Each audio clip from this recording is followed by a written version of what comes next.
Hi hello welcome friends. ఈ వీడియోలో వచ్చేసి మనం risk assessment and internal control ఈ చాప్టర్కి సంబంధించి all study material MTPs RTPs past exams క్వశ్చన్ని డిస్కషన్ చేద్దాము. సో ఇది రిక్వైర్డ్ అండ్ ఫస్ట్ క్వశ్చన్ వచ్చేసి ఎంటీపీ అక్టోబర్ 2019కి సంబంధించిన descriptive MCQ. What is there in first question? You are the audit senior in a charge of audit of స్వంది company. So ఒక కంపెనీకి మీరు ఆడిటర్, ఏది స్వంది కంపెనీకి. సో స్వంది కంపెనీకి ఆడిటర్ మీరు. Okay, now come to the point.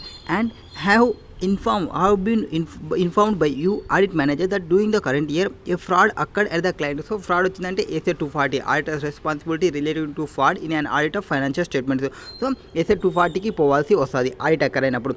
And A payroll clerk sets up fictitious employees and the wages are paid into the clerk own bank account. So payroll check చేస్తుంటే setup చేసుకుంటే fictitious ఎంప్లాయీస్కి payment చేసినారు and amounts అనేది own bank అకౌంట్స్కి pay చేసినట్టు చూపిస్తున్నారు, paid into own bank accounts.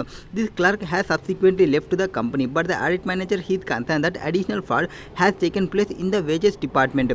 But in the of the following of audit procedure would undertake doing the audit wages of as a deals of management assessment of the increased risk of fraud. So ఇక్కడ employees లేకున్నా కానీ ఆ ఎంప్లాయీస్కి payment చేసినట్టు, wages payment చేసినట్టు dummy ఎంట్రీస్కి provide చేసినాడు. And discuss the with the payroll manager the nature of. So మనం ఇక్కడ ఏం చేయాలి, ఏ మేనేజర్ అసెస్మెంట్ చేసినప్పుడు ఇంక్రీజ్ రిస్క్ ఆఫ్ ఫ్రాడ్ ఏవేవి ఇంక్రీజ్ అవుతాయి, మనం ఏమేమి చేయాలి అనేది చూసుకోవాలి. ఆడిట్ ప్రొసీజర్ ఏం చూసుకోవాలి, ఫాలోయింగ్ దానికి ఆడిట్ ప్రొసీజర్ ఏం చూసుకోవాలి అంటే ఫస్ట్ మేనేజ్మెంట్తో మాట్లాడండి. That is discuss the payroll manager the nature of payroll fraud, how it occurred and financially impact of amount incorrectly paid in the payrolls clear bank account. So first ఏం చేయాలి, ఏదైనా problem అని మీరు కంపల్సరీగా first discuss చేయాలి ఎవరు appropriate మేనేజ్మెంట్తో. ఎందుకు జరిగింది, ఎట్లా జరిగింది, ఎందుకు ఎంత అమౌంట్ జరిగింది అనేది తెలుసుకోవాలి. సో హౌ ఇట్ ఈస్ అక్కడ అనేది తెలుసుకోండి ఫస్ట్.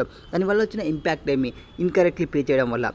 నెక్స్ట్ తర్వాత మీరేం చేయాలి, రివ్యూ ద సపోర్టింగ్ డాక్యుమెంట్స్. అంటే వాడు చెప్పిన ఆ స్టోరీకి డాక్యుమెంటేషన్ ప్రాపర్గా ఉందా, to confirm the total of the fraudulent payments made and assess the materiality of this మిస్స్టేట్మెంట్స్తో చెప్పిన అమౌంట్కి అమౌంట్ ఏమైనా మెటీరియలా ఆర్ మిస్టేట్మెంట్ అనేది మెటీరియల్, ఆ ఫ్రాడ్లెంట్ పేమెంట్స్ ఎంత ఉంది అనేది చెక్ చేసుకోవాలి. Second point. And third where review the and test the internal controls surrounding setting up of payment and to new joiners to assess whether the fraud at the further fraud may occur. So ఇప్పుడు జరిగింది okay, and internal control check చేసుకుని ఫ్యూచర్లో కూడా జరిగే chances ఉన్నవా, and new members ఎవరైనా add అయితే జరిగే ఛాన్సెస్ ఉన్నవా, ఇవి చెక్ చేసుకోవాలి. సో ఫస్ట్ డిస్కస్ చేసుకోవాలి, రివ్యూ చేసుకోవాలి. ఇది వరకు కరెక్ట్గా. Next review the legal action taken by the management against the payroll clerk. మనకు అవసరం లేదు లీగల్ యాక్షన్స్ ఏవి తీసుకున్నారు అనేది, మనకు సంబంధం లేదు. సో లీగల్ యాక్షన్స్తో మనకు సంబంధం లేదు. సో ఆన్సర్ ఆడిట్ ప్రొసీజర్ 1, 2, 3 ఈ మూడు కరెక్టే. సో ఫస్ట్ క్వశ్చన్కి ఆన్సర్ ఏమవుతుంది, ఆన్సర్ ఆప్షన్ ఏ అవుతుంది. So next audit procedure option A. So audit procedure option A. Next question number second. What is there in second question? ఇక్కడ while commencing the statutory audit of Alexa and co అనే కంపెనీకి మీరు ఆడిట్ని start చేస్తున్నారు. Okay, start చేద్దాము. What would be your consider has an auditor to assess risk of material misstatement. So మీరు risk of material మిస్టేక్ని consider చేసేటప్పుడు ఏమేమి చెక్ చేసుకోవాలి and responses to such risk, ఈ రిస్క్కి సంబంధించిన రెస్పాన్సెస్ ఎట్లా చూసుకోవాలి అనేది first question. And second question వచ్చేసి Prabhu limited manufacturing concern wants to develop internal control system. So internal control సిస్టమ్ని పెట్టాలి అనుకుంటున్నాడు. You are the expert in developing internal control. So నువ్వు ఎక్స్పర్ట్ ఇంటర్నల్ కంట్రోల్ సిస్టమ్ని డెవలప్ చేయడానికి. And hereby cool to brief about the same. In view of the above you are required to brief about internal control system and inherent limitations ఏముంటాయి internal control సిస్టంలో బ్రీఫ్గా చెప్పి inherent limitations ఏముంటావనే చెప్పాలి. First risk of material misstatement గురించి చెప్పాలి. Second ఇది internal control సిస్టమ్స్లో గురించి and internal control systems inheritance ఏముంటాయి అనేది చెప్పాలి. ఫస్ట్ది consideration of auditor for assessing the risk of material misstatement అంటే నువ్వు ఫస్ట్ నీకు ఎంత రిస్క్ ఉంటుంది, ఎంటిటీ ఏం చేస్తుంది అనేది నువ్వు తెలుసుకోవాలి. దానికోసం నువ్వు ఏం చేయాలి, as per SA 315. What is there in SA 315? Identifying and assessing the risk of material misstatement through understanding the entity and its environment. Entity యొక్క ఏ ఎంటిటీని నువ్వు అండర్స్టాండింగ్ చేసుకోవాలి, ఎంటిటీ యొక్క ఎన్వైర్న్మెంట్ని నువ్వు అండర్స్టాండింగ్ చేసుకోవాలి. అప్పుడే నీకు రిస్క్ ఆఫ్ మెటీరియల్ మిస్టేట్మెంట్ ఏముంది అనేది ఐడెంటిఫై అవుతుంది, దాన్ని నువ్వు అసెస్ చేయగలవు. సో ఎస్ఏ 315 ఏం చెప్తుంది, identifying and assessing the risk of material misstatement, so understanding the entity and its environment. So ఇప్పుడు ఆడిటర్ ఏం చేయాలి, auditor shall identify and assess the risk of material misstatement at the financial level statement. So financial level స్టేట్మెంట్లో ఎట్లుంది and assertion లెవెల్లో ఎట్లుంది, what is there mean financial level, what is there in assertion level. Financial statement levels అంటే మనకి balance షీట్కి ప్రకారంగా చూసుకున్నప్పుడు, and assertion levels అంటే ఒక ట్రాన్సాక్షన్కి, క్లాస్ ఆఫ్ ట్రాన్సాక్షన్కి ఆర్ అకౌంట్ బ్యాలెన్సెస్కి and disclosure to provide basis of designing and performing of further audit ప్రొసీజర్స్కి.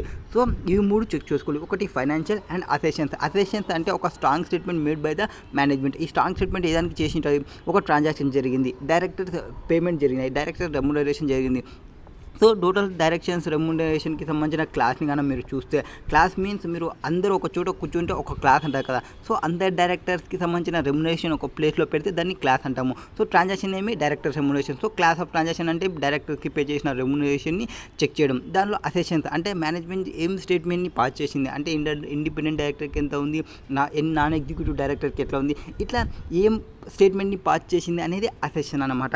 Next ఈ వీటికి సంబంధించి మనం చెక్ చేసుకోవాలి, 2 చెక్ చేసుకోమని చెప్పినాము ఎస్ పర్ ఎస్ఏ 315 ప్రకారం. ఒకటి financial statement level and assertion level. Assertion level ప్రకారం క్లాస్ ఆఫ్ ట్రాన్సాక్షన్స్ని, అకౌంట్ బ్యాలెన్సెస్ని, disclosure to provide a basis for designing and performing further audit procedure. So further audit ప్రొసీజర్కి అవసరమయ్యే బేసిస్ని అంటే డిజైన్ చేసుకోవాలి, పర్ఫార్మింగ్ చేసుకోవాలి. ఫర్ దిస్ పర్పస్ ఆడిటర్ ఏం చేసుకోవాలి అంటే, ఫస్ట్ నీకున్న రిస్క్ ఏమి దాన్ని ఐడెంటిఫై చేయి, ఆ రిస్క్ని అసెస్ చేయి. తర్వాత రిలవెంట్ ఐడెంటిఫైడ్ రిస్క్ ఏమైనా ఉందా, ఇంకా ఇవి కాకుండా రిలేటెడ్ రిస్క్ ఏమైనా ఉందా, దాంతో లైక్లీవుడ్ అంటే ఎంతవరకు నీ స్టేట్మెంట్ అనేది మిస్టేట్మెంట్ అయ్యే ఛాన్సెస్ ఉన్నాయి అనేది తెలుసుకోవాలి. సో 4 పాయింట్స్ చూసుకోవాలి. ఫస్ట్ నువ్వు రిస్క్ని ఐడెంటిఫై, దాని తర్వాత ఐఎస్ఎస్ఏ, తర్వాత రిలేటెడ్ ఐడెంటిఫైడ్ రిస్క్ సంబంధించి రిలేషన్స్ ఏమైనా ఉన్నాయా, అండ్ ఇంకా ఏమైనా లైక్లీవుడ్ మిస్టేట్మెంట్ అయ్యే ఛాన్సెస్ ఏమైనా ఉన్నాయా చెక్ చేసుకోవాలి. So first identify the risk. ఇప్పుడు రిస్క్ నేను ఐడెంటిఫై చేయమన్నాను. రిస్క్ని ఎట్లా ఐడెంటిఫై చేయాలి, through the process of obtaining and understanding of entity and its environment, including relevant controls that relate to risk, and by considering the class of transaction, account balance and disclosures in the financial statements. So relevant controls ఏమున్నాయి, class of transaction పైన, account balances పైన and disclosure పైన financial statement. అది దాన్ని base చేసుకుని నువ్వు identify చేయి రిస్క్ని. Once నువ్వు ఐడెంటిఫై చేసిన తర్వాత అసెస్ చేయి the identified risk and evaluate whether they relate more pervasively to the financial statement as a whole and potentially affect many assessments. So assess చేసినావా ఐడెంటిఫై రిస్క్ని, ఎస్ అసెస్ చేసినాము. And evaluate చేయి ఇప్పుడు more pervasively ఏమున్నాయి financial స్టేట్మెంట్కి as a హోల్గా, and potential effects ఏమున్నాయి many అసెషన్స్కి సంబంధించి. ఇప్పుడు నువ్వు రిలేట్ చేసుకో, అంటే నువ్వు ఆల్రెడీ నీకు కొంత ఎక్స్పీరియన్స్ ఉంటాయి కదా, వాటిని బేస్ చేసుకొని relate the identified risk to what can go wrong at assertion level. So అది జరగడం వల్ల ఏం రాంగ్ అయ్యే ఛాన్సెస్ ఉంటాయి అనేది నువ్వు ఐడెంటిఫై చేయి. So you are doing one mistake, ఆ మిస్టేక్ వల్ల ఏమేమి చేంజెస్ అయ్యే ఛాన్సెస్ ఉంటాయి అనేది చేసుకోండి. ఇప్పుడు డైరెక్టర్ రెమ్యునరేషన్లో ఇండిపెండెంట్ డైరెక్టర్కి అందరికన్నా తక్కువ పే చేసినామే అనుకోండి, అది రాంగ్. ఎందుకు రాంగు, ఇండిపెండెంట్ డైరెక్టర్కి మిగతా డైరెక్టర్తో పోల్చుకున్నప్పుడు వాళ్ళకంటే తక్కువ అమౌంట్ ఉండకూడదు, వాళ్ళకంటే ఎక్కువైనా ఉండాలి, వాళ్ళకంటే ఈక్వల్ అంటా ఉండాలి, అట్లా ఉండాలి. సో ఈ అసెషన్ చేయడం వల్ల రాంగ్ లెవెల్లో మనకి ఏ ప్రాబ్లమ్స్ వస్తాయనే చెక్ చేసుకోవాలి. So take account relevant controls that the auditor intended to test.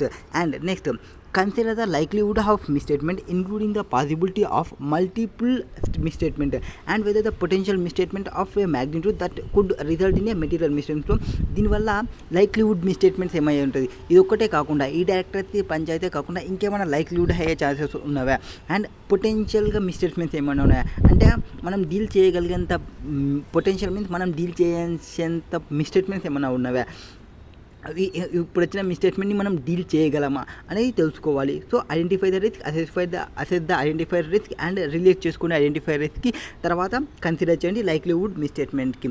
Auditor responses to the assess risk of material misstatement. ఇది ఏమి ఎస్ఏ 335. ఫస్ట్ ఇప్పుడు మనం అండర్స్టాండింగ్ చేసుకుని రిస్క్ని అసెస్మెంట్ చేసుకున్నాము, ఎంటిటీని ఎన్వైర్న్మెంట్ని అసెస్ చేసుకున్నాము. ఇప్పుడు ఏం చేయాలి, రెస్పాన్స్ కావాలి. ఏది మనం అసెస్ చేసిన రిస్క్కి.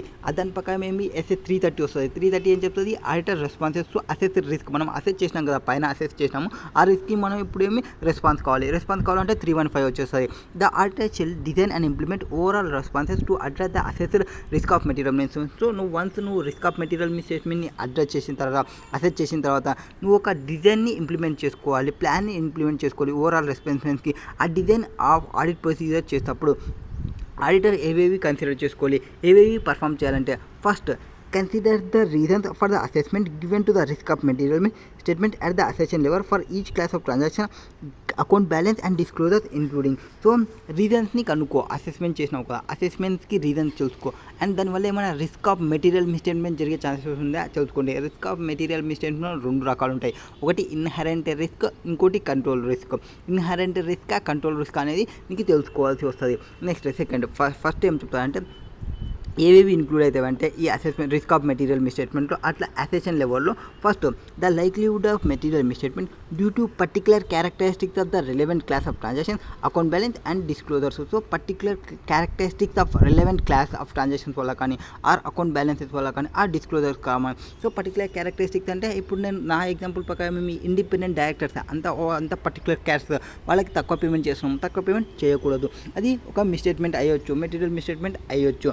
Next whether the risk assessment takes into account that relevant controls, thereby requiring auditor to obtain audit evidence to determine whether the controls are operating effectively. అట్లా ఇండిపెండెంట్ డైరెక్టర్కి తక్కువ పే చేసే గుడ్దు అనేది ఏమన్నా ఆపరేటింగ్ ఉన్నవే కంట్రోల్స్, అండ్ ఆ controls ఉంటే ఆ కంట్రోల్స్ ఆపరేటింగ్ కంట్రోల్స్ ఎఫెక్టివ్గా వర్క్ చేస్తున్నవే లేదా అనేది చెక్ చేసుకోవాలి. అబ్వియస్లీ వర్క్ చేయడం లేదు కాబట్టే మనకి తక్కువ పేమెంట్ చేస్తున్నారు, క్లియర్గా అర్థమైపోతుంది. బట్ వేరే డైరెక్టర్స్ కన్నా ప్రాపర్గా పేమెంట్ జరుగుతుందా, వేరే ఎంప్లాయీస్ కన్నా ప్రాపర్గా ఎంప్లాయీస్కి పేమెంట్ జరుగుతుందా, అవన్నీ చెక్ చేసుకోవాలి ఉన్న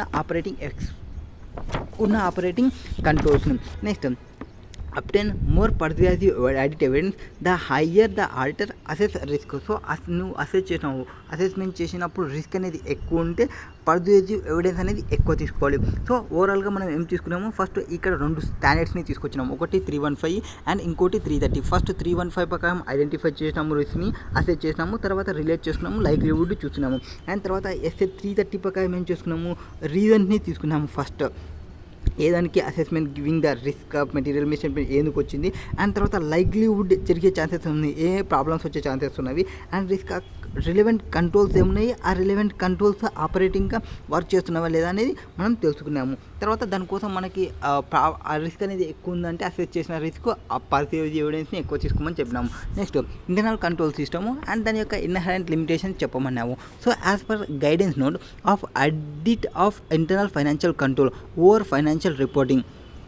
సో గైడెన్స్ నోట్ ఏం చెప్తుందంటే ఏదానికి సంబంధించి internal financial control over financial రిపోర్టింగ్లో ఇంటర్నల్ ఫైనాన్షియల్ కంట్రోల్స్ ఎట్లా ఉండాలనే దానికి ఒక గైడెన్స్ ఉంది. ఆ గైడెన్స్ ప్రకారం ఇంటర్నల్ కంట్రోల్స్ అంటే ఏమి, RS systems consisting of specific policies and procedures design to provide management with reasonable assurance that the goals and objectives it believes important to the entity will be మెట్. ఇక్కడ ఏం జరుగుతుందంటే internal control system ప్రకారం specific policies ఉండాలి, procedures ఉండాలి, design చేసుకోవాలి, management design చేసుకోవాలి. ఆ design చేసుకున్న పాలసీస్ డిసైడ్ చేసుకున్న ప్రొసీజర్స్ అనేది రీజనబుల్ అష్యూరెన్స్గా ఉండాలి. ఏది that the goals and objectives it believes important to the entity will be met. So company ఆ ఎంటిటీ ఏవైతే ఆబ్జెక్టివ్స్ ఏవైతే గోల్స్నో వాటన్నింటినీ అచీవ్ చేయగలిగేలాగా ఉండాలి. Next internal control system means, ఇప్పుడు ఇంటర్నల్ కంట్రోల్ సిస్టమ్ అంటే ఏమి, all policies and procedures adopted by the management of the entity to assist in achieving management objectives of ensuring as far as practicable the orderly and efficient conduct of its business. So internal control system అంటే ఏమి, ఉన్న policies ఉన్న procedures ఏవైతే management adopt చేసుకుందో ఏదానికి management achieve కావడానికి, management యొక్క ఆబ్జెక్టివ్స్ని అచీవ్ కావడానికి అసిస్ట్ చేసుకుందో వాటన్నిటిని మనం so far have practicably and orderly ఎఫిషియెంట్గా కండక్ట్ చేస్తుందా లేదా బిజినెస్ అనేది చెక్ చేసుకోవాలి. Including adherence to the management policies and safeguarding the assets, వాళ్ళ యొక్క అసెట్స్ని సేఫ్ గార్డింగ్ ఎట్లా చేసుకుంటుంది, and protection and detection of ఫ్రాడ్ని ఎట్లా ప్రొటెక్ట్ చేస్తుంది, ఎట్లా డిటెక్ట్ చేసుకుంటుంది, and accuracy and completeness of account records and timely preparation of reliable financial information system. So internal control system అంటే ఏమి, ఇంటర్నల్గా కంట్రోల్ సిస్టమ్ ఎట్లుంది, ఏదానిపైన కంట్రోల్ సిస్టమ్ అనేది, కంట్రోల్ ఏదాని మీద ఉండాలి, వాళ్ళు ఏవైతే పాలసీస్ పెట్టుకున్నారో, వాళ్ళు ఏవైతే ప్రొసీజర్ పెట్టుకున్నారో, ఈ పాలసీస్ ప్రొసీజర్స్ ఎందుకు పెట్టుకుంటారో, కంపెనీ యొక్క అబ్జెక్టివ్ని అచీవ్ కావడానికి. సో కంపెనీ యొక్క అబ్జెక్టివ్ని అచీవ్ కావడానికి ఈ పాలసీస్ ప్రొసీజర్స్ ఎట్లా వర్కౌట్ చేస్తుంది, అండ్ వాటితో పాటు ఆ మేనేజ్మెంట్ అనేది వాళ్ళ యొక్క అసెట్ని ఎట్లా సేఫ్ గార్డ్ చేస్తుంది, ఫ్రాడ్ని ఎట్లా ఐడెంటిఫై చేస్తుంది, ఫ్రాడ్ని ఎట్లా డిటెక్ట్ చేస్తుంది, అండ్ కంప్లీట్గా రికార్డ్ చేస్తుందా లేదా బుక్స్ ఆఫ్ అకౌంట్లు, accounting records and timely preparation of reliable information check చేసుకోవాలి. Next to state whether a set of financial statement present a true and fair view, it is essential to benchmark and check the financial statement for compliant with framework. So మనం ఏం చేయాలి, ఒక financial statement true and fair view అనేది set కావాలి. So దానికోసం essential బెంచ్ మార్క్ని పెట్టుకోవాలి, అండ్ ఫైనాన్షియల్ స్టేట్మెంట్ కంప్లై అవుతుందా లేదా ఫ్రేమ్వర్క్కి అనేది చెక్ చేసుకోవాలి. The accounting standard specified under the companies act 1956 ప్రకారం which are deemed to be applicable as per section 133. 133 ఏమి, ఆడిటింగ్ స్టాండర్డ్స్ని ప్రాపర్గా మెయింటైన్ చేస్తున్నామా లేదా. Read with rule 7 of companies rule ప్రకారం. సో ఫైనాన్షియల్ స్టేట్మెంట్ని చెక్ చేయండి, ఫైనాన్షియల్ స్టేట్మెంట్ అనేది ఫ్రేమ్వర్క్ని కంప్లై అవుతుందా లేదా, సెక్షన్ 133ని కంప్లై అవుతుందా లేదా, and in one criteria consisting of financial reporting framework on which the company preparing and present their financial statement under the act and again the auditor evaluate if the financial statement presented true and fair view of the state of affairs and result of operations of the company in an audit of financial statement carried out under the act. So under the act ప్రకారం financial statements అంటే financials and results of operations అంటే profit and loss account, అవన్నీ మనకి true and fair వ్యూగా present అవుతుందా లేదా company check చేసుకోవాలి. Financial statement carried out under the act. Next fundamentals therefore that effective internal control is a process effected by people that support the organization in a several way, enabling it to provide a reasonable assurance regarding risk and to assist in the achievement of the objectives. So fundamentals ఏమున్నాయి, effective internal కంట్రోల్కి సంబంధించి fundamentals ఏమున్నాయి, process effect ఏం చేస్తాయి పీపుల్కి, and organisation supports ఏమున్నాయి several వేస్గా, and enable it to provide reasonable assurance regarding risk and to assist the achievement of objectives. So fundamentals ఏమున్నాయని చెక్ చేసుకోవాలి, ఎఫెక్టివ్ ఇంటర్నల్ కంట్రోల్ ఎట్లున్నాయని చెక్ చేసుకోవాలి, పీపుల్ని ఎట్లా ఎఫెక్ట్ చేస్తాయని తెలుసుకోవాలి ప్రాసెస్లో, and support the organisation in several ways, enabling it to provide reasonable assurance regarding risk and to assist in the achievement of objectives. Next, fundamental to a system of internal control is that it is integral to the activities of the company and not something practiced in isolation. So internal control system అంటే ఏమి, first internal control system అంటే facilitate the effectiveness and efficiency of the operation. So ఒక ఆపరేషన్స్కి సంబంధించి effectiveness ఎట్లుంది, efficiency ఎట్లుంది. So internal control system అనేది ఒక fundamental control system integrate చేసుకోవాల కంపెనీ యొక్క యాక్టివిటీస్తోని. సో ఇంటర్నల్ కంట్రోల్ సిస్టంలో ఏమేమి వస్తాయంటే first of all effectiveness, efficiency of operation. So మన యొక్క ఆపరేషన్స్ అనేది, మీరు ఆపరేషన్స్ అంటుంటే మళ్ళీ మీరు హాస్పిటల్ ఆపరేషన్ అనుకున్నారు, నో బిజినెస్ చేసే వర్క్ని కూడా ఆపరేషన్స్ అంటాము. సో ఆ ఆపరేషన్స్ అనేది ఎఫెక్టివ్నెస్, ఎఫిషియన్సీగా ఫెసిలిటేట్ అయిందా లేదా చెక్ చేసుకోవాలి. And helps ensure the reliability of internal and external financial reporting. ఏవైతే ఇంటర్నల్ కంట్రోల్ సిస్టమ్స్ ఉన్నావో ఇంటర్నల్గా ఎక్స్టర్నల్గా ఫైనాన్షియల్ రిపోర్టింగ్కి హెల్ప్ చేయాలి. సో ఫస్ట్ వచ్చేసి efficiency and effectiveness and efficiency అనేది ఉండాలి. అండ్ సెకండ్ వచ్చేసి ఇంటర్నల్ అండ్ ఎక్స్టర్నల్గా ఫైనాన్షియల్ రిపోర్టింగ్ అనేది వర్క్ ఉండాలి. తర్వాత కంప్లై కావాలి, assist the comply of laws and రెగ్యులేషన్స్ని ఫాలో కావాలి. And help safeguarding the assets of the entity. So help చేయాలి ఎవరికి, మన యొక్క అసెట్స్ని సేఫ్ గార్డ్ చేసుకోవడానికి. నెక్స్ట్ లిమిటేషన్స్ ఏమున్నాయి ఇన్ ద ఇంటర్నల్ కంట్రోల్కి.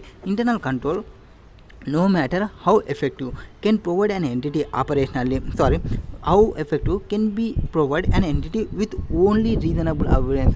సో ఎంతన్నా కంట్రోల్స్ ఉన్నాయి, మనకు వచ్చేది మాత్రం జస్ట్ రీజనబుల్ అష్యూరెన్స్ మాత్రమే. And we could not get the absolute assurance. So not absolute assurance about achieving the entity's operational, financial reporting and compliance objectives. Internal control systems are subject to certain inherent limitations. So internal control system అనేది ఎంత effective ఉన్నప్పటికీ మనకు వచ్చేది reasonable అజురెన్సే, but not get the absolute assurance. And internal control systems achieve అయ్యేదానికో financial reporting and compliance ఆబ్జెక్టివ్కి సంబంధించి internal control system are subject to certain inherent limitations such as management considerations ఏమున్నాయి. Management consideration that cost of internal controls does not exceed the expected benefits to be derived. So management consider చేసేటప్పుడు cost of internal controls ఏమున్నాయి and does not exceed the expected benefits to be arrived. So cost of internal controls ఏమున్నాయి, does not exceed the expected benefits, అట్లాంటివి ఏమైనా ఉన్నాయా అవి check చేసుకోండి. అంటే management తీసుకున్న ఇంటర్నల్ కంట్రోల్స్ కాస్ట్ ఇప్పుడు 240 lakhs ఇంటర్నల్ కంట్రోల్కి పెడుతున్నాము, 240 lakhs, బట్ దాని నుంచి వచ్చే నాకు బెనిఫిట్ అనేది 100 lakhs వస్తుంది. సో ఇది ఉండి లాభం లేదు అట్లాంటి కేసులో. Next the fact that most of internal controls do not tend to be directed at transaction of unusual nature, the potential of human error such as due to carelessness, distractions, mistakes of judgement and misunderstandings of instructions. So fact of most internal controls అనేది do not tend to be directed at transaction of unusual nature, the potential of human nature such as carelessness ఉండడం, distractions ఉండడం, mistakes రావడం, judgement, misunderstandings రావడం ఇన్స్ట్రక్షన్స్లో, ఇవన్నీ జరిగే chances ఉంటాయి. And అంటే internal కంట్రోల్లో కొన్ని ట్రాన్సాక్షన్స్ని డీల్ చేయకపోవడం, అంటే అన్యూజువల్ నేచర్స్ ఏమైనా ఉన్నాయా, పొటెన్షియల్ హ్యూమన్ ఎర్రర్స్ ఏమైనా ఉన్నాయా వాటిని చెక్ చేసుకోవాలి, కేర్లెస్నెస్గా వర్క్ చేస్తున్నాయా, డిస్ట్రాక్షన్స్ ఏమైనా అవుతున్నాయా, జడ్జిమెంట్స్లో మిస్టేక్స్ ఉన్నాయా, మిస్అండర్స్టాండింగ్ జరుగుతున్నాయా ఇన్స్ట్రక్షన్స్లో, ఇవన్నీ inheritance limitations. So next first వచ్చేసి మనం కాస్ట్ మీద తీసుకున్నాము, తర్వాత ఫ్యాక్ట్ మీద, ఏవైతే ఫ్యాక్ట్ జరిగేటి ఉంటో వాటిపైన. Next possibility of circumvention of internal control through collusion with employees or with parties outside the entity. So మనం ఎంప్లాయీస్తో కొల్యూజన్ కావడం ఎట్లుంటుంది, outside entity, inside entity, వాళ్ళు కలిసి ఏమన్నా కుమ్మక్కై ఏమన్నా వర్క్ చేస్తున్నాయా అది తెలుసుకోవాలి. Next possibility of that person for exercising an internal control could be abuse that responsibility. For example, a member of management operating internal control. So ఒక person ఉన్నాడు, ఆ పర్సన్కి ఫుల్ పవర్స్ ఉన్నాయి, ఆ పర్సన్ ఫుల్ పవర్స్ ఉంటే ఆ person ఆ full controls ఏవైతే ఉన్నావో వాటిని అబ్యూజ్ చేస్తున్నాడు.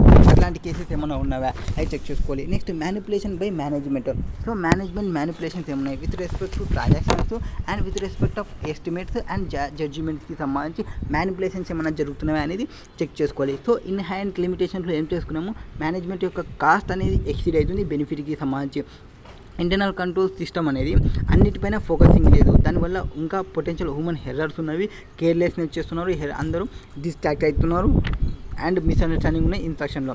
అండ్ ఇంటర్నల్ కంట్రోల్స్లో కొల్యూజన్ అయ్యి ఎంప్లాయీస్తో కొల్యూజన్ అయ్యి ఉన్నారో ఆర్ ఎవరైతే రెస్పాన్సిబుల్ పర్సన్ ఉన్నారో కంట్రోల్స్ ఉన్నారో ఆ పర్సన్ అబ్యూజ్ చేసుకుంటున్నారో ఆ పవర్స్ని నేను మ్యానిపులేషన్ చేస్తున్నారు, ట్రాన్సాక్షన్ని, ఎస్టిమేట్స్ని and జడ్జిమెంట్స్ని.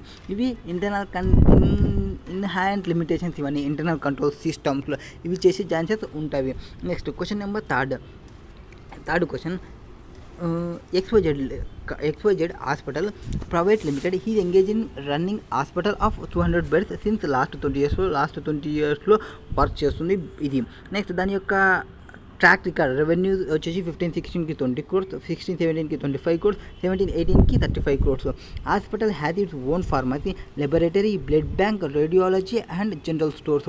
Its management suspect that leakages, theft is happening in a pharmacy, radiology, laboratory and general stores department. It seeks advice of RST and Co.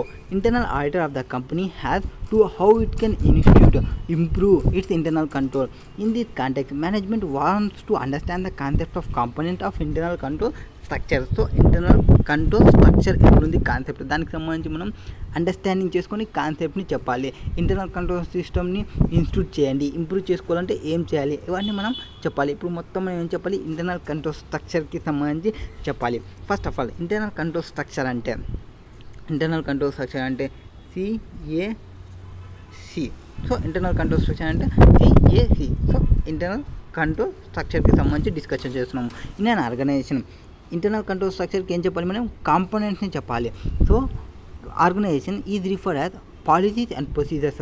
Internal control structure అంటే ఏవైతే policies and procedures management establishment చేసుకుందో అవి reasonable assurance ఉండాలి, that the objectives are achieved. So దాని యొక్క company యొక్క ఆబ్జెక్టివ్స్ని achieve చేసుకోవడానికి రీజనబుల్ అష్యూరెన్స్ ఏవైతే పెట్టుకుందో, పాలసీస్ అండ్ ప్రొసీజర్స్ ఏవైతే పెట్టుకుందో దాన్ని ఇంటర్నల్ కంట్రోల్ స్ట్రక్చర్ అంటాము. ద ఇంటర్నల్ కంట్రోల్ స్ట్రక్చర్ ఈ ఆర్గనైజేషన్ బేసికల్లీ ఫాలోయింగ్ కాంపోనెంట్స్. ఈ 3 కాంపోనెంట్స్ని బేస్ చేసుకొని ఉంటాయి. What is the following components? So first controlling environment. So control చేయడం ఎన్వైర్న్మెంట్ని, సో బయట సైడ్. అండ్ ఇన్సైడ్కి వచ్చేపాటికి అకౌంటింగ్ సిస్టమ్ని కంట్రోలింగ్ చేయడము. So controlling environment and accounting సిస్టమ్ని కంట్రోల్ చేయడము. సో ఫస్ట్ ఈ 2 చూద్దాము. ఈ 2 చూసి ఈ రెండింటిని కలుపుకుంటే మళ్ళీ ఇది వచ్చేస్తుంది అనమాట. So control environment covers effect of various factors. అంటే దీని యొక్క ఎఫెక్ట్ ఎట్లుంటుంది అంటే వేరియస్ ఫ్యాక్టర్స్ని బేస్ చేసుకుంటుంది. అంటే బేస్ ఆన్ యొక్క మేనేజ్మెంట్ యాటిట్యూడ్ ఎట్లుంది అండ్ అవేర్నెస్ ఎట్లుంది అండ్ యాక్షన్స్ ఎట్లున్నాయి. సో ఏ ఫ్యాక్టర్స్ని చూసుకోవాలి కంట్రోలింగ్ ఎన్వైర్న్మెంట్లో. So attitude, awareness, actions of management వస్తుంది ఫర్ ఎస్టాబ్లిషింగ్, ఎన్హాన్సింగ్, మిటిగేటింగ్నెస్ ఆఫ్. సో ఏం చేసుకోవాలి, ఎఫెక్టివ్నెస్ ఎస్టాబ్లిషింగ్ ఎట్లా చేసినారు, ఎన్హాన్సింగ్ ఎట్లా చేసినారు, మిటిగేటింగ్ ద ఎఫెక్టివ్నెస్ ఇట్లా చూసుకోవాలి. ఇది కంట్రోల్ ఎన్వైర్న్మెంట్కి సంబంధించి ఫర్ స్పెసిఫిక్ పాలసీస్ అండ్ ప్రొసీజర్స్కి సంబంధించి. సో కంట్రోల్ ఎన్వైర్న్మెంట్ ఏం చెప్తుంది, వేరియస్ ఫ్యాక్టర్స్ని కన్సిడర్ చేయండి. మేనేజ్మెంట్ యొక్క యాటిట్యూడ్, మేనేజ్మెంట్ యొక్క అవేర్నెస్, మేనేజ్మెంట్ యొక్క యాక్షన్స్ని చూసుకోండి. ఫర్ ఏదానికోసం ఎస్టాబ్లిషింగ్ చేసుకోవడానికి, ఫర్ ఎన్హాన్సింగ్ చేసుకోవడానికి ఆర్ మిటిగేటింగ్ చేసుకోవడానికి effectiveness of specific policies and ప్రొసీజర్కి సంబంధించి. నెక్స్ట్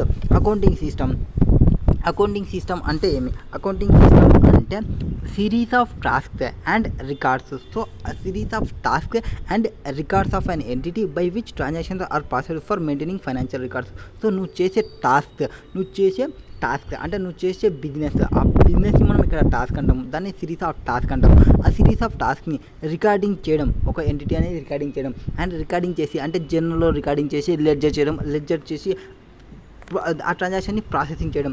దానికోసం ఫైనాన్షియల్ స్టేట్మెంట్ని ప్రిపేర్ చేయడానికి, for maintaining the financial records. So accounting system అంటే ఏమి? Series of task, that is business ఒకటి ఉంటుంది, టాస్క్ చేస్తుంటాము, దాన్ని రికార్డింగ్ చేయడము, జర్నల్ ఎంట్రీస్, లెడ్జర్, సబ్సిడరీ బుక్స్ని ఆ ట్రాన్సాక్షన్ని ప్రాసెసింగ్ చేయడము, దానికోసం ఫైనాన్షియల్ స్టేట్మెంట్ని ప్రిపేర్ చేయడానికి, for maintaining the financial records.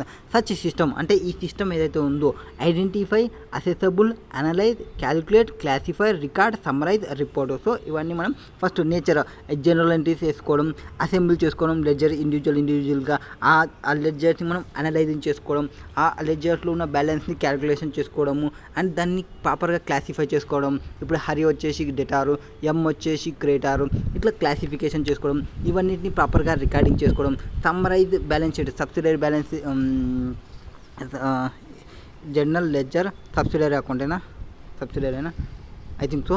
ఆ సమ్మరైజ్ చేసుకోవడం అంటే టాలీ బ్యాలెన్స్ చేసుకోవడం అండ్ రిపోర్టింగ్ చేయడం, ట్రాన్సాక్షన్ని, అదర్ ఈవెంట్స్, ఇవన్నీ అకౌంటింగ్ సిస్టంలోకి వస్తాయి. నెక్స్ట్ కంట్రోల్ ప్రొసీజర్ అంటే ఏమంటే ఈ 2 కలుపుకోవాలి, control environment and accounting system. Policies and procedures mean these policies and procedures in addition to that CA ఏవైతే ఉన్నాయో కంట్రోల్ ఎన్వైర్న్మెంట్కి, అకౌంటింగ్ సిస్టమ్కి, దానికి మించి. సో అంతకి మించి అంటుంది కదా, అంతకి మించి which management has established to achieve the entity specific object. So specific ఆబ్జెక్ట్ని మించుకోవడానికి అంతకి మించి ఏం చేస్తుంది అనేది కంట్రోల్ ప్రొసీజర్ చెప్తుంది. In this record the management is responsible for. దీనికోసం మేనేజ్మెంట్ ఏం చేయాలంటే maintaining adequate accounting system. So ఈ అకౌంటింగ్ సిస్టమ్ అనేది అడ్వకేట్గా మెయింటైన్ చేయాలి. ఇన్కార్పొరేటింగ్ వేరియస్ ఇంటర్నల్ కంట్రోల్, ఇందులో ఇంటర్నల్ కంట్రోల్స్, వేరియస్ ఇంటర్నల్ కంట్రోల్స్ని పెట్టుకోవాలి to the extent they are appropriate to the size and nature of the business. And company యొక్క size, company యొక్క నేచర్ని బేస్ చేసుకొని అప్రాప్రియేట్ అడ్వకేట్ అకౌంటింగ్ సిస్టమ్ని పెట్టుకోవాలి. వేరియస్ ఇంటర్నల్ కంట్రోల్ సిస్టమ్స్ని ఇన్కార్పొరేషన్ చేసుకోవాలి. This should be reasonable assurance for the auditor that the accounting system is advocate and that all accounting information required to be recorded has in fact been recorded. Next internal controls normally contribute to such assurance. The auditor should gain an understanding of accounting system and related internal controls and should study and evaluate the operations of these internal controls upon which he wishes to rely in determining the nature, timing and extent. So ఈ మనం చేసిన work అనేది auditor gain చేయాలి. ఏం gain చేయాలి? Understanding కావాలి ప్రాపర్గా, accounting system అనేది అండర్స్టాండింగ్ కావాలి, రిలవెంట్ కంట్రోల్స్ ఏమన్నా ఇంటర్నల్ కంట్రోల్ సిస్టమ్స్ అనేది ఐడెంటిఫై కావాలి, అండ్ వాటిని కన్నా స్టడీ చేస్తే ఇంటర్నల్ కంట్రోల్స్ అనేది రిలే కావాలి. ఏం రిలే కావాలి? నేచర్, టైమింగ్, ఎక్స్టెంట్ అనేది ప్రాపర్గా ఉంది అనేది, అండ్ అదర్ ఆడిట్ ప్రొసీజర్స్ ఏమైనా తీసుకోవడానికి ప్రాపర్గా ఉండాలి.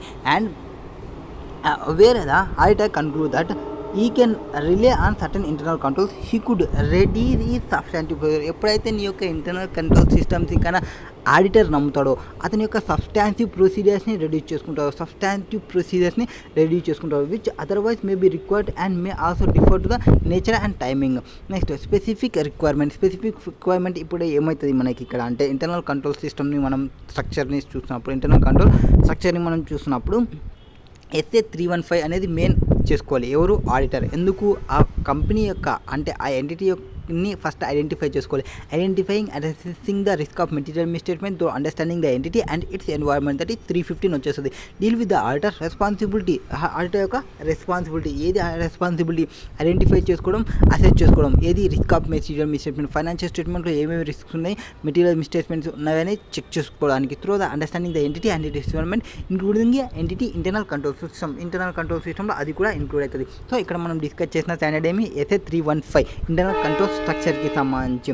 అండ్ మేము చెప్పినాము మూడు కాంపోనెంట్స్ చెప్పినాము. ఒకటి కంట్రోల్ ఎన్వైర్న్మెంట్లో 3 AAA గురించి EEE గురించి చెప్పినాము. AAA వచ్చేసి యాటిట్యూడ్, అవేర్నెస్, యాక్షన్స్ సంబంధించి ఏదానికోసం ఎస్టాబ్లిషింగ్ చేయడానికి, ఎన్హాన్సింగ్ చేయడానికి, ఎఫెక్టివ్నెస్ చేయడానికి. నెక్స్ట్ అకౌంటింగ్ సిస్టమ్ అంటే ఏం చెప్పినాము? అదొక series of transaction, record of transactions. ఇందులో సిస్టమేటిక్గా ఉండాలి.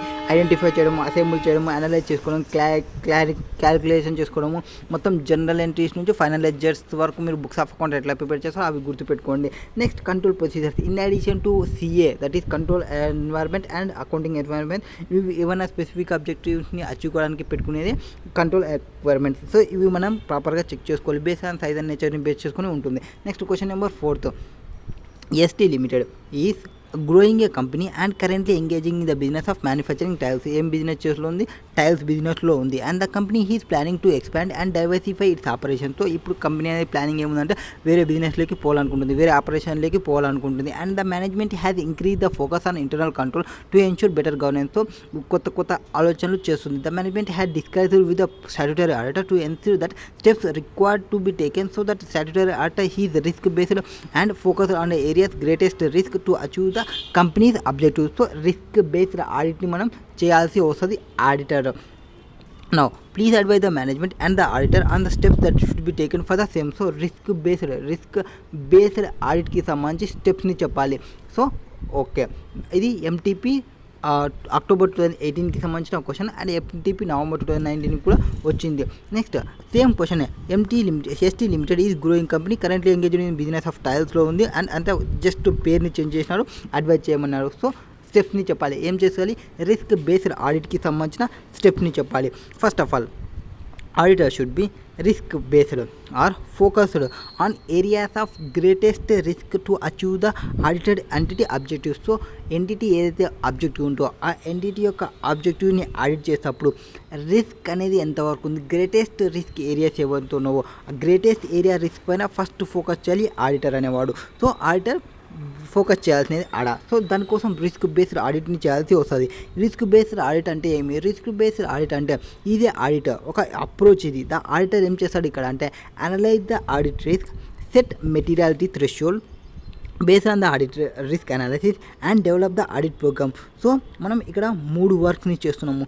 ఫస్ట్ ఏం చేయాలి? అనలైజింగ్ చేసుకుంటాము, అనలైజ్ చేసి సెట్ చేస్తాము. సో అనలైజ్ చేసి సెట్ చేయాలి, తర్వాత డెవలప్ చేయాలి.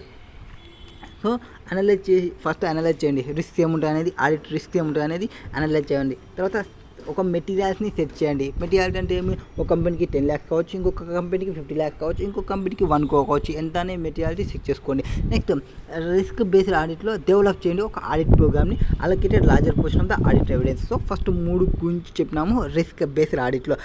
అనలైజ్ చేయడం, సెట్ చేయడం, డెవలప్ చేయడం. And RBA consist 4 main phases. So ఇందులో మనకి 4 main phases ఉంటాయి. With identification and prioritisation of risk to determination of residual risk, reduction of residual risk to acceptable level and the reporting to the auditee of audit results. These are achieved through the following. So first step 1 ఏమి, understand the 4 steps ఏమంటే understanding చేసుకోవడం, తర్వాత assess చేసుకోవడం, తర్వాత manage చేసుకోవడం, తర్వాత inform చేసుకోవడం. So first understanding చేసుకోండి. ఎవరిని అండర్స్టాండింగ్ చేసుకోవాలి, ఆడిటీ ఆపరేషన్స్ ఏమున్నాయనేది చెక్ చేసుకోవాలి. అండ్ దాన్ని ఐడెంటిఫై చేసి అండర్స్టాండింగ్ చేసుకొని ఐడెంటిఫై చేయండి. ఏవి ఐడెంటిఫై చేయాలి, ప్రయారిటైజ్ రిస్క్ ఏమున్నాయనేది చేసుకోవాలి. So understand the auditee operations to identify prioritised risk. And ఇక్కడ అండర్స్టాండింగ్ చేసుకోండి. Operations involves process of reviewing and understanding the audited organisation risk management process for strategies ఎట్లున్నాయి, framework for operations ఎట్లున్నాయి, operational performance ఎట్లుందనేది check చేసుకోవాలి.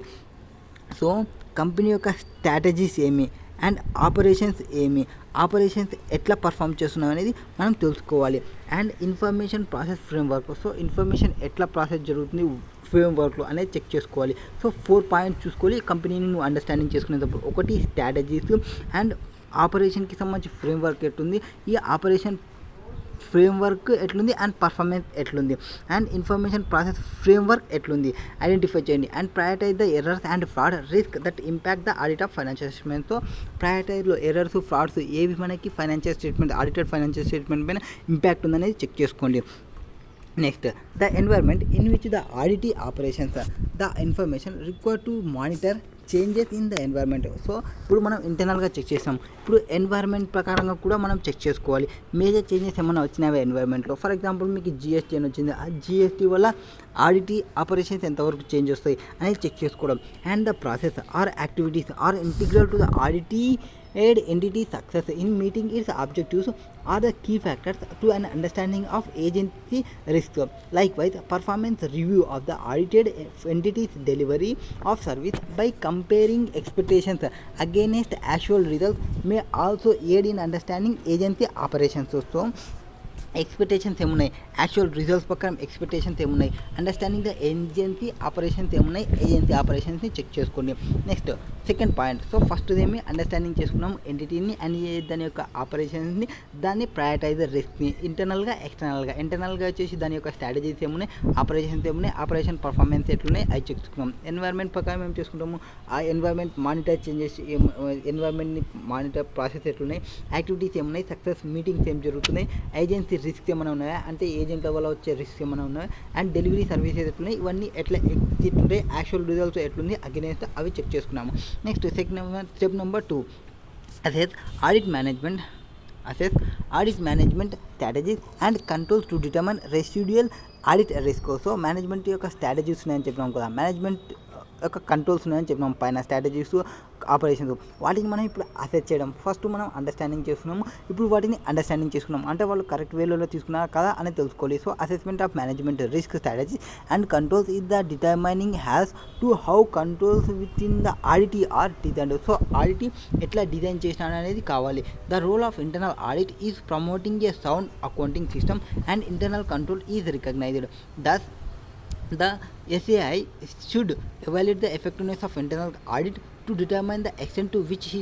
So already internal audit ఉందనుకోండి, ఆ internal audit అనేది ఎంత ఎక్స్టెంట్ వరకు వర్క్ చేస్తుంది, ఎంత ఎక్స్టెంట్ వరకు మనం రిలయన్స్ని ప్లే చేయాలి అక్కడ, and conduct of substantive test, మనం ఏమైనా సబ్స్టాంటివ్ టెస్ట్ని పర్ఫామ్ చేయాలనేది చెక్ చేసుకోవాలి. సో సెకండ్ ఇదేమి ఆడిట్ మేనేజ్మెంట్ని అసెస్మెంట్ చేయడం, మనం ఏవైతే పైన స్ట్రాటజీస్ ఆపరేషన్స్ ఉన్నో వాటిని, దానికోసం మనం ఏం చేసుకోవాలి, ఇంటర్నల్ ఆడిటింగ్ ఏమైనా ఉందా, ఇంటర్నల్ ఆడిటింగ్ ఉంటే ఎంతవరకు రిలే కావచ్చు వాళ్ళ యొక్క రిపోర్ట్ అనేది తెలుసుకోండి. నెక్స్ట్ ఇప్పుడు మేనేజ్ చేయండి residual risk to reduce to it an acceptable level. So నీకు ఒక రిస్క్ అనేది తెలిసిందే, ఆ రిస్క్ని నువ్వు ఎంతవరకు తగ్గియగలవు అనేది చెక్ చేసుకోండి. So management of residual risk requires the auditing the design and execution of risk reduction approach that is efficient and effective to bring down residual audit risk to an acceptable level. This includes the design and execution of necessary audit procedures and substantive testing to obtain evidence in support of transactions and balances. More resources should be allocated to area of high audit risk. So management ఏం చేయాలి, residual risk ఏమున్నాయి రిక్వైర్మెంట్కి మేనేజ్మెంట్కి సంబంధించి design చేసుకున్నప్పుడు execution చేసుకున్నప్పుడు ఆ రిస్క్ని reduce చేయడానికి ఏమేమి చేయగలమనేది చూసుకోండి. ఎఫిషియెంట్ వర్క్ చేయగలమా, ఎఫెక్టివ్ వర్క్ ఎంతవరకు ఉంది, ఆ రెసిడ్యువల్ రిస్క్ని డౌన్ సైడ్ తీసుకురావడానికి ఎంతవరకు యాక్సెప్టబుల్ లెవెల్లో మనం తీసుకొని రాగలము అనేది చెక్ చేసుకోండి. This include the design and execution of necessary audit procedures and substantive testing to obtain the evidence in support of transactions and balances. Moreover, resources should be allocated to areas of high audit risk. High audit risk ఏమున్నాయి and which were earlierly known through the analytical procedures undertaken. Analytical procedure తీసుకోవడం వల్ల ఎంత risk అనేది తగ్గుతుందనే చూసుకోవాలి. Next inform auditee of audit results through appropriate report. So ఆడిటీకి inform చేయండి. First time చేసినాం, అండర్స్టాండింగ్ చేసుకున్నాం, తర్వాత అసెస్ చేసినాం అండ్ తర్వాత మేనేజ్ చేసినాము. ఇప్పుడు మనం ఇన్ఫామ్ చేయాలి ఆడిటీకి సంబంధించి సో అండ్ సో వర్క్ చేసినాం బాబు, సో అండ్ సో జరిగే ఛాన్సెస్ ఉంటాయి, సో అండ్ సో నువ్వు డెసిషన్ తీసుకోవాలి డార్లింగ్ అని మనం చెప్పాలి. So the results of auditor shall be communicated by the auditor to the audited entity.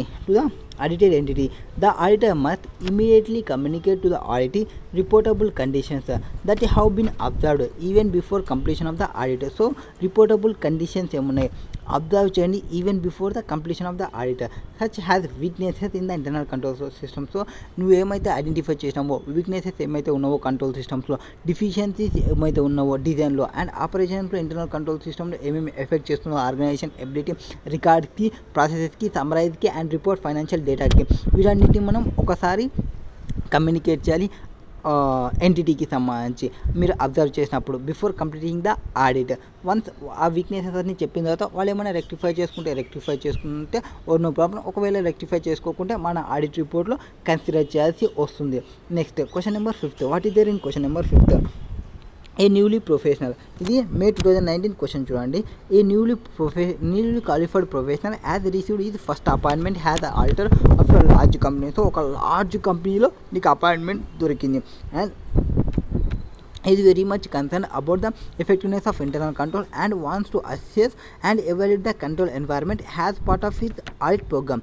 Towards achieving his object, he seeks your help in knowing the standard operating procedures SOPs of assessment and evaluation of controls.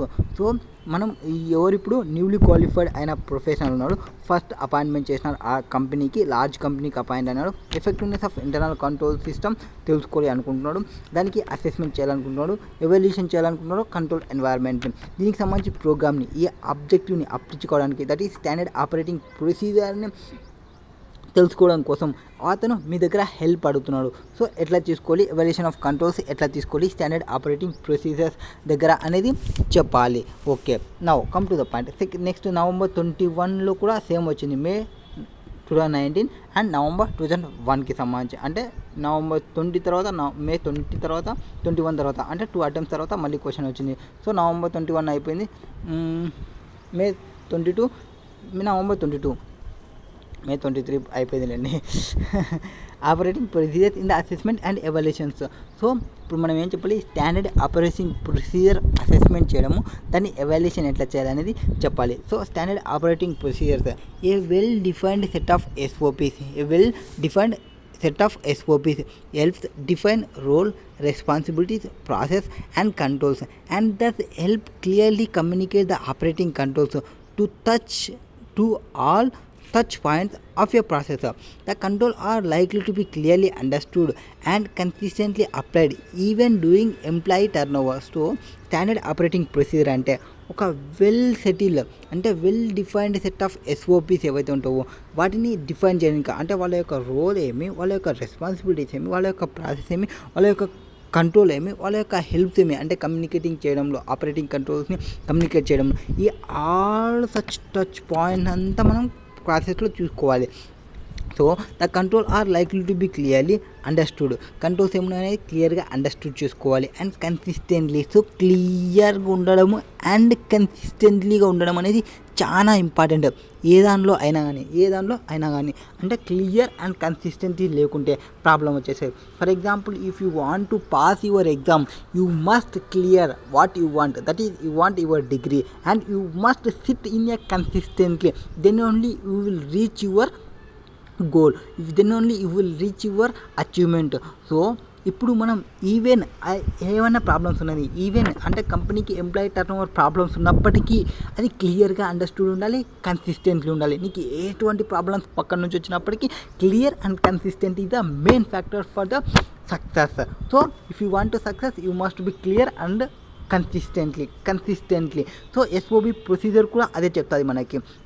Responsibilities ఏమున్నాయి, process ఏముంది, controls ఏముంది, communicate చేసుకునే operating ఎంట్రీలో ఇవన్నీ మనం క్లియర్గా ఉండాలి, understood చేసుకోవాలి, consistently follow కావాలి. ఈవెన్ మనకి ఎంప్లాయీస్ వర్కౌట్ చేయకుండా మనకి ఎంప్లాయీస్ ప్రాపర్గా వర్క్ చెప్పకుండా ఇట్లాంటివన్నీ ఉన్నప్పటికీ.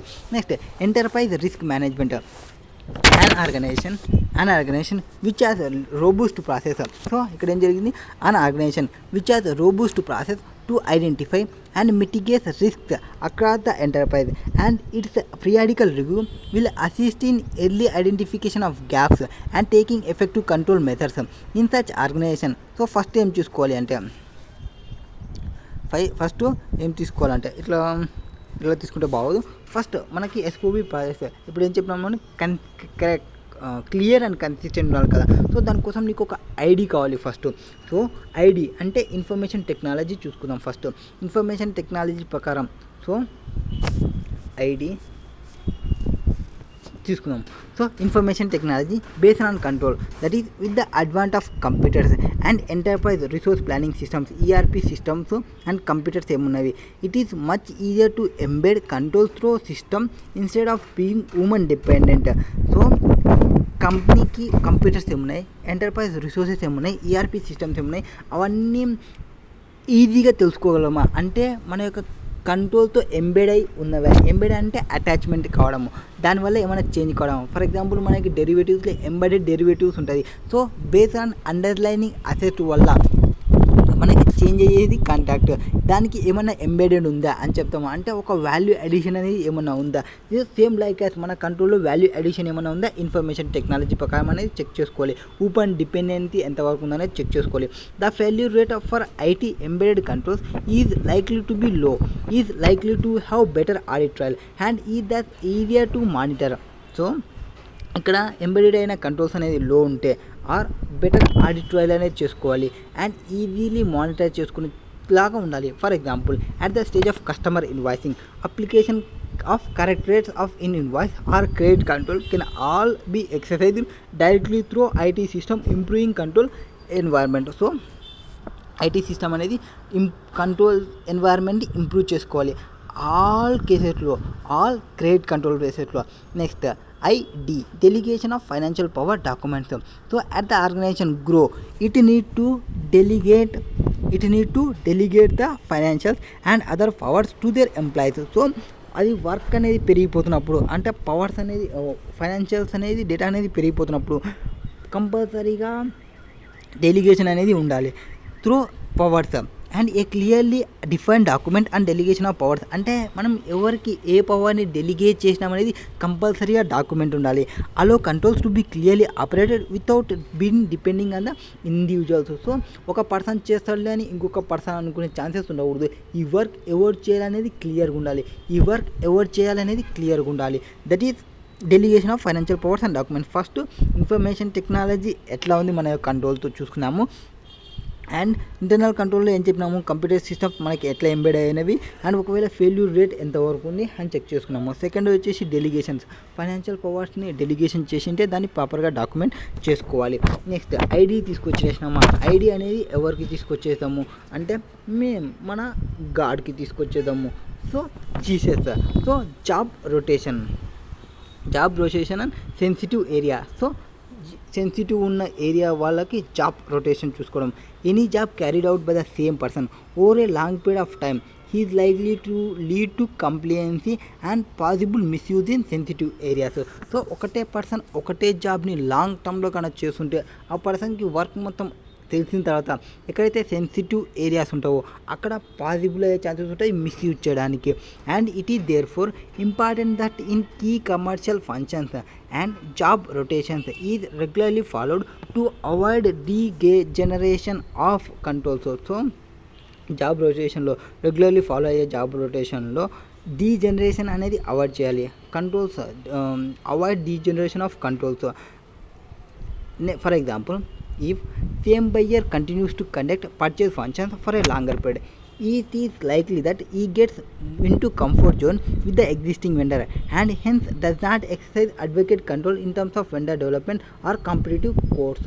సో కాంపిటేటివ్ కోర్స్ వెళ్ళే ఛాన్సెస్ ఉండదు మనకి ఎప్పుడైతే ఫ్రెండ్లీ ఉండదు. ఇప్పుడు మనకు ఒక కస్టమర్ ఉన్నాడు, అదే రెగ్యులర్ కస్టమర్ అంటాడు.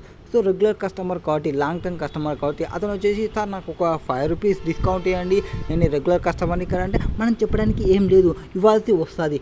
So maintaining the long term maintain చేస్తుంటే అతనికి డిస్కౌంట్స్ ఎక్కువ ఇవ్వాల్సి వస్తుంది. అండ్ ఇంత కాంపిటేటివ్ వరల్డ్లో నువ్వు ఇతనికి డిస్కౌంట్స్ ఇచ్చుకుంటూ ఉంటే ఒకవేళ న్యూ కస్టమర్ వస్తే ₹10కి పర్చేస్ చేస్తుంటా, ఇతను మన రెగ్యులర్ కస్టమర్ కాబట్టి అతనికి అడిగే కంఫర్ట్నెట్ ఉంది కాబట్టి అతను అడుగుతాడు. సో అట్లా జరిగే ఛాన్సెస్ ఉంటుంది. నెక్స్ట్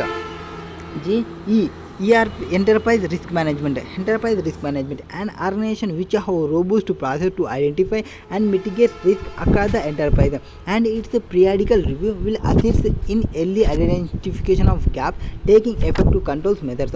సో ఆర్గనైజేషన్లో ఒక రోబూస్ట్ ప్రాసెస్ అనేది పెట్టాలి. దానివల్ల మనకి ఏం చేస్తామో ఐడెంటిఫై చేసుకోవచ్చు, మన యొక్క రిస్క్ని మిటిగేట్ చేసుకోవచ్చు అక్రాస్ ద ఎంటర్ప్రైజెస్కి. And its periodical review will assist early identification of gaps ఏమన్నా ఉంటే మనం ఎర్లీగా ఐడెంటిఫై చేసుకోవచ్చు అండ్ ఎఫెక్టివ్ కంట్రోల్ మెథడ్స్ని తీసుకోవచ్చు. So effective in such organization, surprise of failures in control is likely to be few. So failures అయ్యే chances అంటే సర్ప్రైజ్గా failure అయ్యే chances అనేది చాలా తక్కువ ఉంటాయి ఈఆర్పి ఈ ఎంటర్ప్రైజ్ రిసోర్స్ మేనేజ్మెంట్ అనేది ప్రాపర్గా ఉంటే. సో రోబూస్ట్ ప్రాసెస్ అంటే మనం ఎప్పటికప్పుడు ఐడెంటిఫై చేసుకుని రిస్క్ని మిటిగేట్ చేసుకునేంత ఉండాలి. Next segregation of job responsibilities. So job రెస్పాన్సిబిలిటీస్ని సెగ్రిగేట్ చేయండి. సో మనం ఇక్కడ మ్యాక్సిమం స్టాండర్డ్ ఆపరేటింగ్ ప్రొసీజర్స్లో మనం ఏం చెప్పినామంటే ఎంప్లాయీస్ గురించి మీన్స్ ఎంప్లాయీస్కి డెలిగేషన్ చేసేటప్పుడు వాటిని డాక్యుమెంట్ చేయమనం, జాబ్ రొటేషన్ చేసుకుంటూ ఉండమని చెప్పినాము. అండ్ ఆ ఎంప్లాయీస్ ఇన్ఫర్మేషన్ టెక్నాలజీస్తో ఎట్లా ఎంబెడ్ అయి ఉన్నారు, ప్రాపర్గా వర్క్ చేస్తున్నారు అనేది చెప్పమని చెప్పినాము. So segregation a key element of control he that multiple activities in a transaction or decision should not be concentrated with one individual. So ఏవైతే మెయిన్ డెసిషన్ తీసుకుని ఉంటావు, ట్రాన్సాక్షన్ చేయాల్సినవి ఉంటావు, ట్రాన్సాక్షన్ అండ్ డెసిషన్స్ రెండు ఒకటే ఇండివిజువల్ పర్సన్ తీసుకోకూడదు. Segregation of duties in an important element of control such that no two commercial activities should be conducted by same person. So రెండు commercial activities ఒకటే person చేయకూడదు. Next question number 6, BSF limited is engage in the business of trading leather goods. So ఏ దానిలో engage అయ్యింది? Leather goods బిజినెస్లో engage అయింది. Your internal auditor of the company for the year 2018-19 and in order to review internal controls. So నువ్వు internal కంట్రోల్స్ని review చేస్తున్నాము of sales department of the company.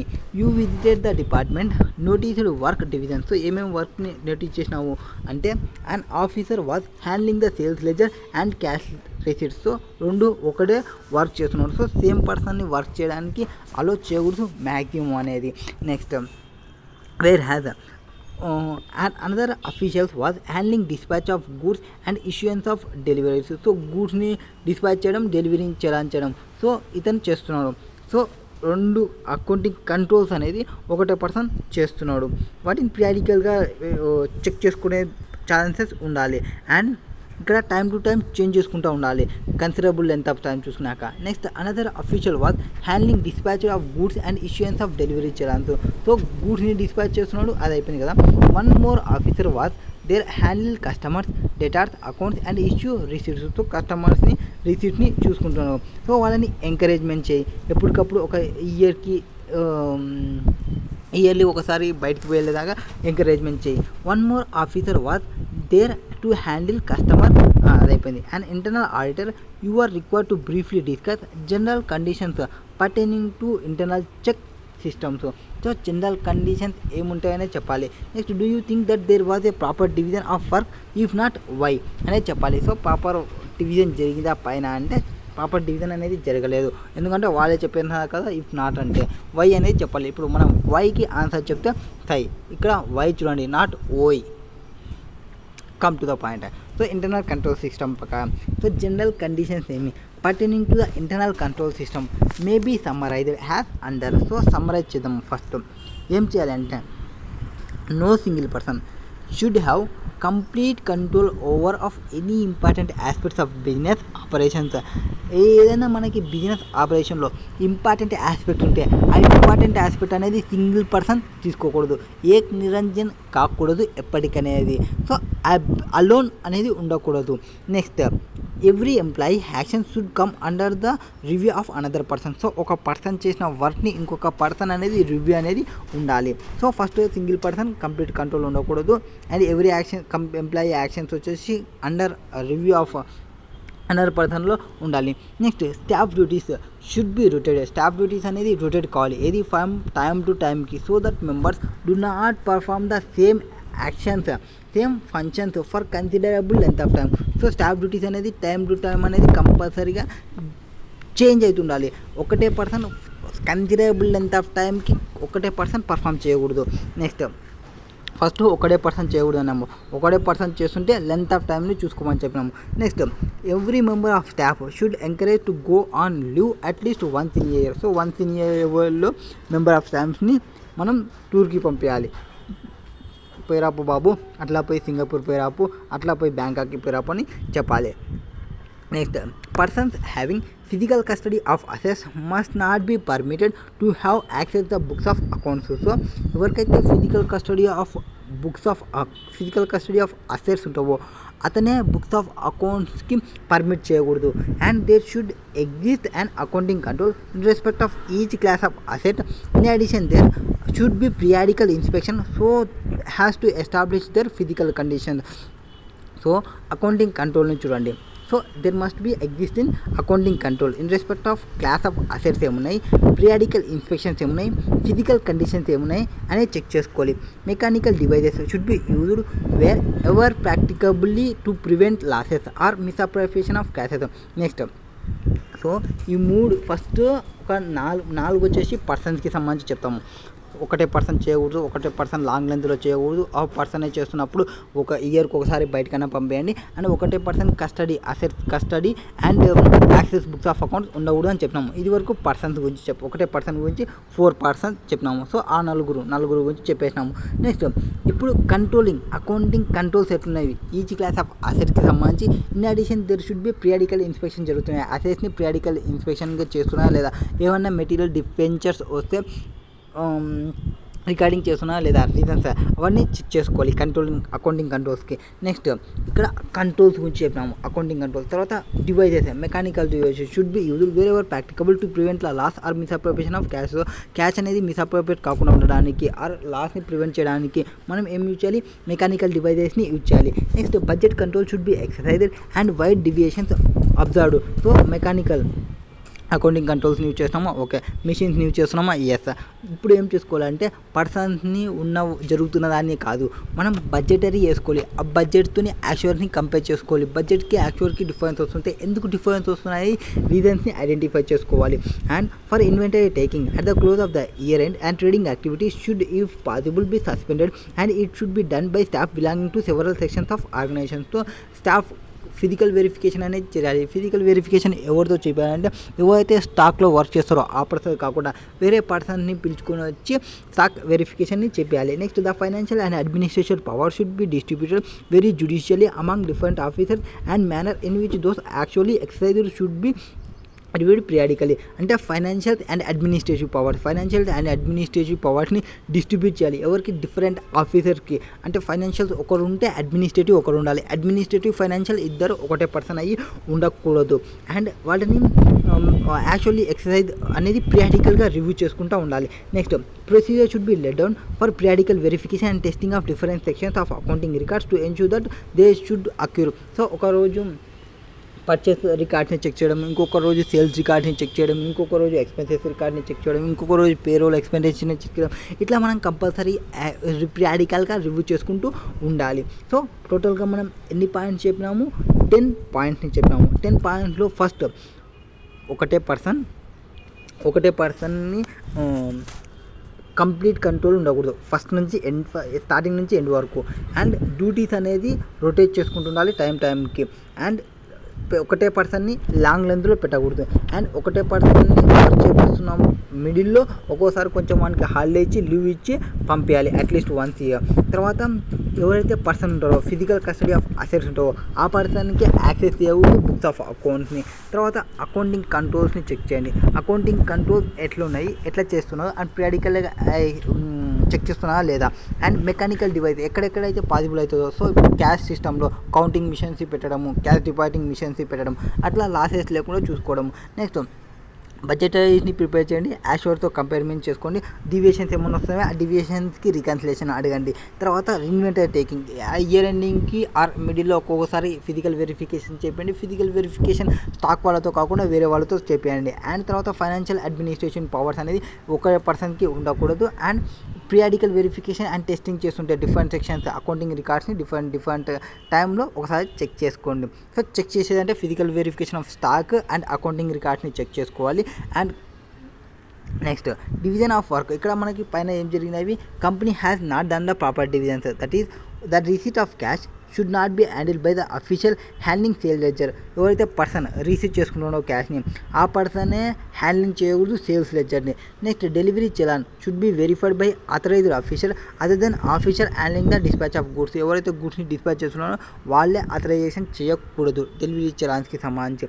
Next question number 7th, the entity risk assessment process includes how management identifies business risk relevant to the preparation of financial statement in accordance with the entity's applicable financial reporting framework, estimate their significance, assess the likelihood of occurrence, and decides upon actions to respond to and manage them and the results thereof, elucidate the circumstances in which risk can arise or change.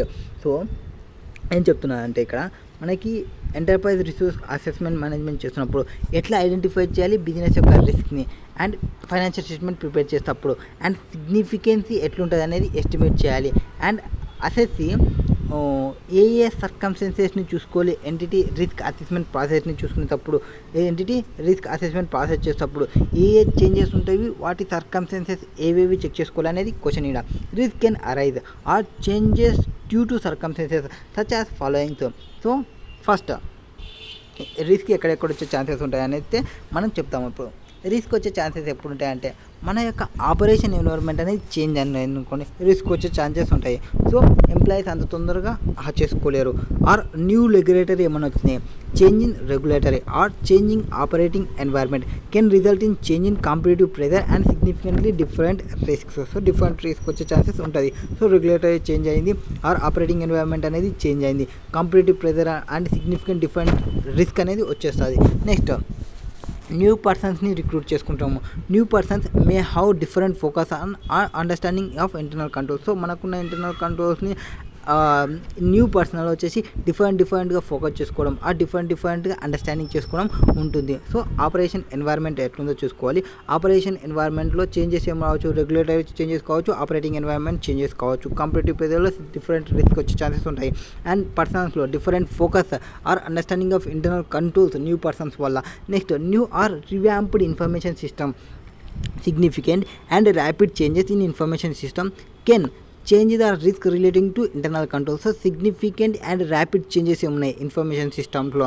And రిస్క్లో changes risk ఏం జరుగుతున్నాయి అనేది చూసుకోవాలి. Risk changes, so రీసెంట్గా వచ్చిన changes ఏమున్నాయి, rapid changes ఏం జరుగుతున్నాయి, దానివల్ల కూడా రిస్క్ వచ్చే ఛాన్సెస్ ఉంటాయి. సో లీగల్గా ఆపరేషన్ రెగ్యులేటర్ చేంజ్ అయినప్పుడు రిస్క్ పెరుగుతుంది, న్యూ పర్సన్స్ వచ్చినప్పుడు రిస్క్ పెరుగుతుంది, అండ్ న్యూ ఇన్ఫర్మేషన్ వచ్చినప్పుడు రిస్క్ పెరుగుతుంది. And rapid growth, significant and rapid expansion of operations can strain control and increase the risk break down in control. So ఎక్స్పాన్షన్స్కి పోతున్నావు, expansion పోతుంటే నీ రిస్క్ అనేది చేంజ్ అయ్యే ఛాన్సెస్ ఉంటాయి. ఆ న్యూ టెక్నాలజీ తీసుకున్నావు, incorporating new technologies into production process or information system May change the risk associated with the internal control. So new technology వల్ల నీకు ఏమవుతుంది, risk associated into the internal control के new business models, products or activities entering into business area or transaction with which an entity has little experience may introduce new risk associated with internal control. So business ఏరియాలో ఆ ట్రాన్సాక్షన్లో with which the entity has little experience May introduce new risk associated with the internal controls. Next, corporate restructuring. Restructuring may become accompanied by staff reduction and change in supervision and segregation of duties that may change the risk associated with the internal control. So corporate restructuring చేస్తుంటే business models వల్ల are products activities వల్ల వీటన్నిటి వల్ల changes వస్తుంటాయి. Corporate restructuring చేయడం వల్ల కూడా changes వస్తుంటాయి. అంటే నీ యొక్క కంపెనీని నువ్వు చేంజ్ చేస్తున్నావు. ఇప్పుడు నీకు ప్రిఫరెన్స్ వాళ్ళని డిబెంచర్స్ వాళ్ళని ఈక్విటీ చేయడం, ప్రిఫరెన్స్ వాళ్ళని డిబెంచర్స్కి చేయడం, ఇట్లా రీస్ట్రక్చరింగ్ చేస్తున్నాము ఆర్ ఏమన్నా మనం ఫార్గో చేస్తున్నాము అట్లాంటి కేసెస్లో. Next, expanding foreign operation. So foreign ఆపరేషన్ని ఎక్స్పాండ్ చేసుకున్నాము అంటే రిస్క్ వచ్చే ఛాన్సెస్ ఉంటుంది. So expansion or acquisition of foreign operation carries new and often unique risk that may effect internal control. For example, additional or change risk from foreign transactions. New accounting pronouncement వచ్చినాయి. Adoption of new accounting policies or changing accounting principles may affect risk in preparing financial statements. So మనకి risk అనేది increase అయ్యే chances, risk అయ్యే entity యొక్క రిస్క్ని ఎప్పుడెప్పుడు వచ్చే chances ఉందంటే operations ఎన్వైర్న్మెంట్లో change అయినప్పుడు, కొత్త న్యూ పర్సన్స్ వచ్చినప్పుడు, న్యూ ఇన్ఫర్మేషన్ సిస్టమ్ వచ్చినప్పుడు, ర్యాపిడ్ గ్రోత్ జరుగుతున్నప్పుడు, న్యూ టెక్నాలజీ వచ్చినప్పుడు, new business models product activities వచ్చినప్పుడు, కార్పొరేట్ రీస్ట్రక్చరింగ్ అవుతున్నప్పుడు, ఫారిన్ ఆపరేషన్స్ ఎక్స్పాండెడ్ అవుతున్నప్పుడు, ఆర్ అకౌంటింగ్ ప్రొనౌన్స్మెంట్ న్యూగా వచ్చినప్పుడు, ఇవన్నీ జరిగినప్పుడు మనకి రిస్క్ అనేది ఇంక్రీజ్ అవుతుంది. Next question number 8. Just 2 minutes యార్.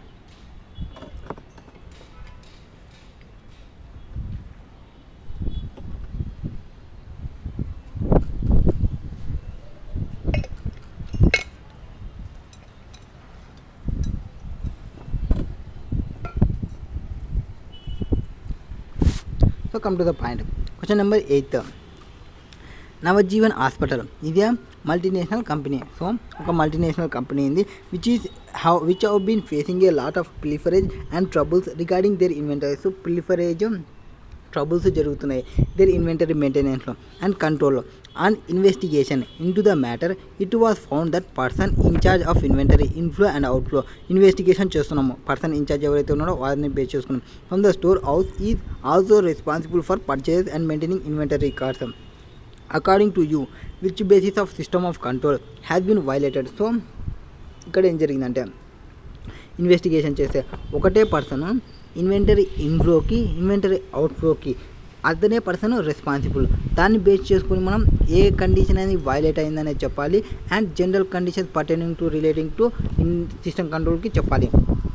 First of all basic system of control. Basic system of control అంటే ఫస్ట్ ఇంటర్నల్ చెక్స్, ఇంటర్నల్ ఆడిట్ని చూద్దాం. Internal checks, internal audit are important constituents of accounting environment. So accounting కంట్రోల్స్లో internal audit important components అనమాట.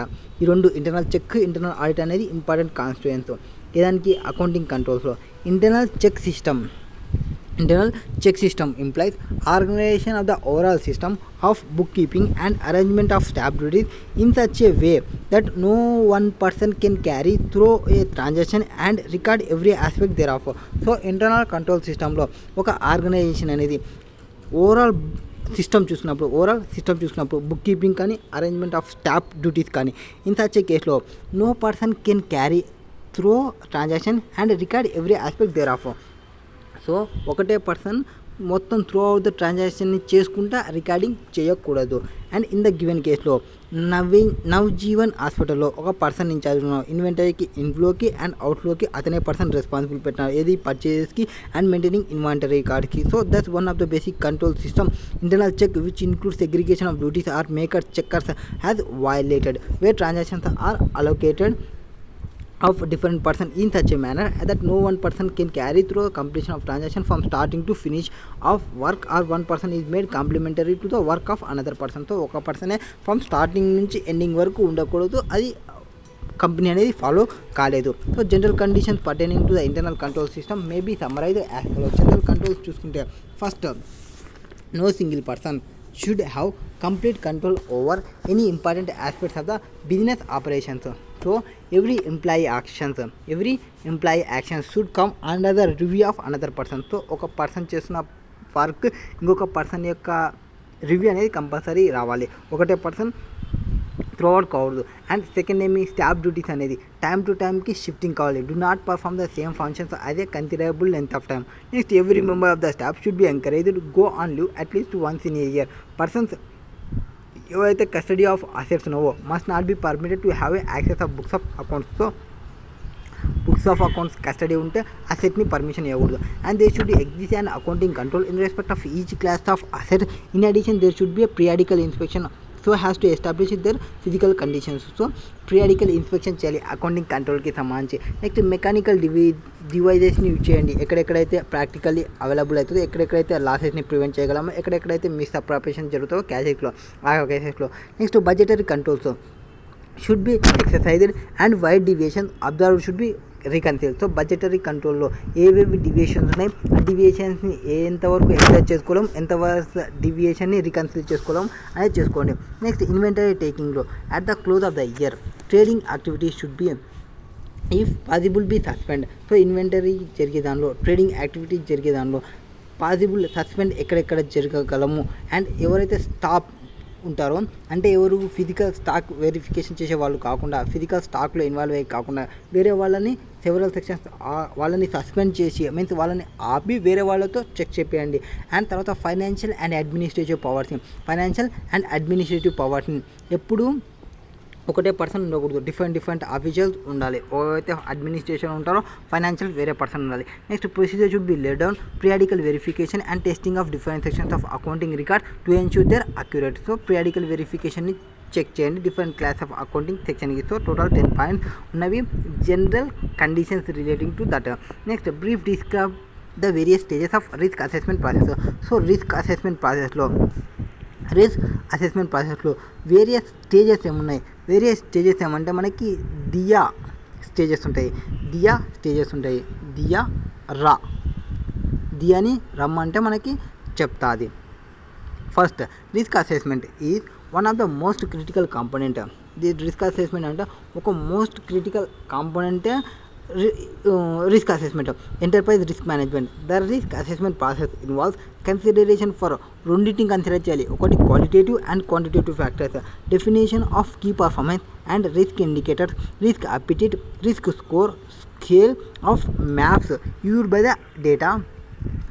The data and metrics and benchmarking. So మనం ఇక్కడ చేసుకోవాలి key performances ఏమున్నాయి, qualitative and quantitative ఫ్యాక్టర్స్ని చూసుకోవాలి అండ్ డెఫినేషన్స్ని చూసుకోవాలి. ఏ దానికి సంబంధించి కీ పర్ఫార్మెన్స్కి సంబంధించి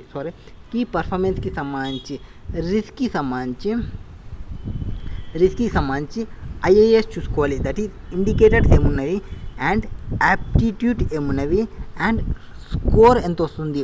రిస్క్కి సంబంధించి ఇండికేటర్స్ ఏమున్నవి అండ్ రిస్క్కి సంబంధించి యాప్టిట్యూడ్ ఏమున్నవి, రిస్క్కి సంబంధించి స్కోర్స్ ఏమున్నాయి. సో రిస్క్కి సంబంధించి రిస్క్ ఉన్నప్పుడు మనం ఎవరి దగ్గర పోవాలి, ఐఏఎస్ దగ్గర పోవాలి రిస్క్కి సంబంధించి. And scale and maps use the data and metrics or benchmarking. Various stages in risk assessment process. Various stages ఏమున్నాయి రిస్క్ అసెస్మెంట్ చేయడానికి. ఫస్ట్ దియా means define business objectives and goals. So మీ యొక్క business యొక్క objectives, మీ యొక్క business యొక్క గోల్స్ని ఫస్ట్ డిఫైన్ చేయండి. నెక్స్ట్ డిఫైన్ చేసిన తర్వాత identify events that effect achievement of business objectives. So identify చేయి ఈవెంట్స్ని affect the achievement of business ఆబ్జెక్టివ్స్కి సంబంధించి. Next assess likelihood and impact. So మనకి లైక్లీవుడ్ ఇంపాక్ట్ జరిగే ఛాన్సెస్ ఏమున్నాయనేది అసెస్ చేయండి. So define business objective and గోల్స్ని. తర్వాత identify event that affect achievement of business ఆబ్జెక్టివ్స్ని. Next assess likelihood and impact ఏమున్నాయి. Next respond the mitigate risk. Next assess residual risk. So మొత్తం ఏం చూసుకోవాలి, 5 చూసుకోవాలి. ఏ దానికి సంబంధించి వేరియస్ స్టేజెస్ అనమాట. ఏ దానిలో రిస్క్ అసెస్మెంట్ ప్రాసెస్లో. రిస్క్ అంటే మనం ఐఏఎస్ దగ్గర పోతాము, ఐడెంటిఫై చేయాలి, యాప్టిట్యూడ్ ఇండికేటర్స్ చూసుకోవాలి అండ్ అప్టిట్యూడ్ చేసుకోవాలి, స్కోర్ని చూసుకోవాలి, డిఫైన్ చేయాలి బిజినెస్ యొక్క ఆబ్జెక్టివ్స్ అండ్ గోల్స్ ఏమున్నాయి ఫస్ట్. తర్వాత అచీవ్ కావడానికి ఆ బిజినెస్ ఆబ్జెక్టివ్స్ని అచీవ్ కావడానికి ఈవెంట్స్ ఏం చేస్తున్నాం అనేది ఐడెంటిఫై చేయండి, ఎఫెక్ట్స్ ఏం చేస్తున్నాం అనేది. నెక్స్ట్ తర్వాత లైక్లీవుడ్ ఇంపాక్ట్స్ ఏమున్నాయి, ఇంపాక్ట్స్ ఏమున్నాయి అండ్ మనకు వచ్చిన రిస్క్ని మనం ఎట్లా మిటిగేట్ చేస్తున్నాం, మనకు వచ్చిన రిస్క్ని మనం ఎట్లా రెస్పాండ్ అవుతున్నాము, తర్వాత అసెస్ రెసిడ్యువల్ రిస్క్ అన్ని తీసేసిన తర్వాత లాస్ట్ మనకి రెసిడ్యువల్గా ఇంకా ఎంత రిస్క్ అనేది అసెస్ చేయడము. సో ఇవి రిస్క్ అసెస్మెంట్ ప్రాసెస్ యొక్క వేరియస్ స్టేజెస్. ఫస్ట్ బిజినెస్ యొక్క ఆబ్జెక్టివ్స్ని గోల్స్ని డిఫైన్ చేయడము, ఈవెంట్స్ని అచీవ్ అయిన ఏవైతే బిజినెస్ ఆబ్జెక్టివ్స్ అఫెక్ట్ చేస్తున్నామో అచీవ్మెంట్స్కి వాటిని ఐడెంటిఫై చేయడం, ఆ ఈవెంట్స్ని, తర్వాత ఇంపాక్ట్ అండ్ లైక్లీవుడ్ని అసెస్ చేయడము, రిస్క్కి మనం ఎట్లా రెస్పాండ్ అవుతున్నాము, రిస్క్ని మనం ఎట్లా మిటిగేట్ చేస్తున్నాం అనేది చూసుకోవాలి, రెసిడ్యువల్ రిస్క్ని అసెస్ చేసుకోవడం. Next what are the components of an internal control framework? There are 5 components of internal control framework. There are as follow. First one వచ్చేసి control environment. Control environment components ఏమంటే మనకి control environment or control environment CRIMN. Crime అంటాం కదా, క్రైమ్కి last MC crime. So first CRM control environments ఏమున్నాయి, ఇది internal control ఫ్రేమ్వర్క్కి సంబంధించి 5 కాంపోనెంట్స్ చూడండి. Components for internal control framework. Internal కంట్రోల్ని framework చేయాలంటే మనకు కాంపోనెంట్స్ ఫస్ట్ ఏం చూసుకోవాలి, ఎన్వైర్న్మెంట్ సైడ్ కంట్రోల్స్ ఏమున్నాయో అనేది చూసుకోండి.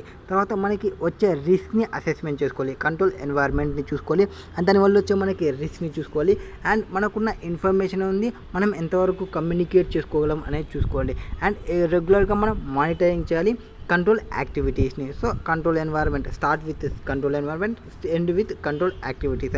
ఇన్ మిడిల్లో జరిగేది రిమ్.